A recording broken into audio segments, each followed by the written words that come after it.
Hello and welcome to another spring episode of Game On the Record, brought to you by Homer 9 and Sons, alongside Mike Bires.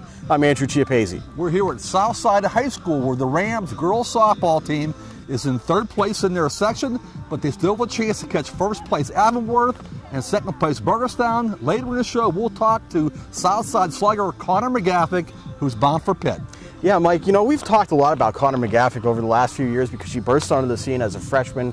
Her power got her noticed very early on. She committed to Pitt early on. But as I look around at the Southside roster and take a look at the girls who have been contributors over the last couple of years, they had a lot of success as freshmen and sophomores when Southside went to the Whippeal Championship in 2014. They lost that game, but they've had a chance to grow up and learn a lot of different things. And this team is more than Connor McGaffic. We've seen Hunter Hand emerge as a pretty good power hitter. Tony Yacovello is a pretty good hitter. You know, McKenna Smith is a pretty good pitcher. So as Southside tries to make that push to catch Avonworth and Burgettstown, it seems like pieces are coming together a little bit, and girls are, it's more than Connor McGaffic for sure. Well, it's always been more than Connor McGaffic. Even back in the day when she was a freshman and a sophomore and playing very well, there was always a bunch of girls on this team that were very good softball players. And I think that, like you said, it's a very good team, top to bottom here, but I think Connor McGaffic is bound to lead this team deep into the playoffs, because last year without her, they lost in the first round of Whippeal playoffs,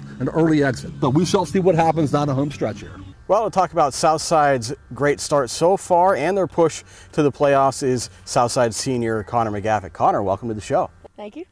Connor, first of all, we got to ask you about the knee. You missed last season with a knee injury, sat out the whole season long. How you feeling? How's it feel to be back?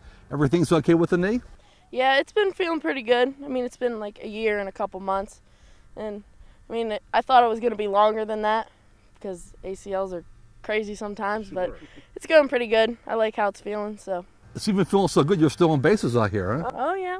Got a couple stolen bases. Okay. Well, outside of adding a few stolen bases to your resume, you've always been known as a power hitter. Oh, yeah. How did you develop that power, and did the knee injury impact that at all? Did you have to do certain things to make sure that you got it back, because that's what you're known for? I don't think the knee really affected it at all, because throughout my whole recovery time, I was always hitting. Even though not doing full lower body stuff, I was still able to do upper body, and I feel, because I did a new swing after my ACL, and I think it's actually better, and I'm still trying to get used to it because I do different things with my lower body, but I still think it works better than before. Connor, you're so good at softball that I believe it was your sophomore year when Pitt was recruiting you and you decided to go to Pitt. Just your thoughts looking back on signing early, why Pitt, and any news at all about you and the Pitt softball team? As soon as I stepped foot on Pitt's campus, I was a little nervous at first because it's city, and as you can see where I come from, there's like one stoplight, and going to Pitt, it's going to be a big change, but I feel like it's perfect for me. And just the early recruiting, I think that's good, because get stress off you real quick. Connor, at this point of the season, you are in third place in your section behind Avonworth and Burgettstown.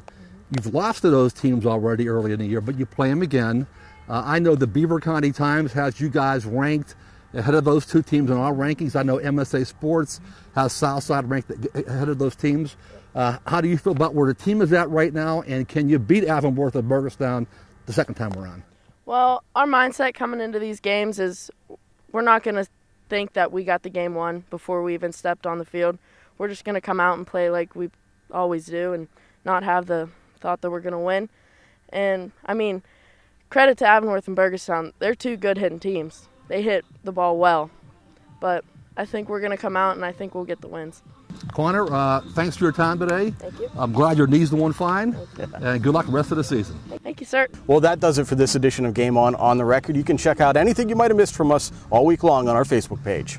You can check out all the local spring sports action, baseball, softball, tennis, track, any spring sport at timesonline.com, and of course in our print editions. And of course you can always follow us on Twitter with the account Time Scores for all the latest news and updates from those of us here at timesonline.com. From Mike Bires, I'm Andrew Chiappazzi. Goodbye from Southside. We'll see you soon.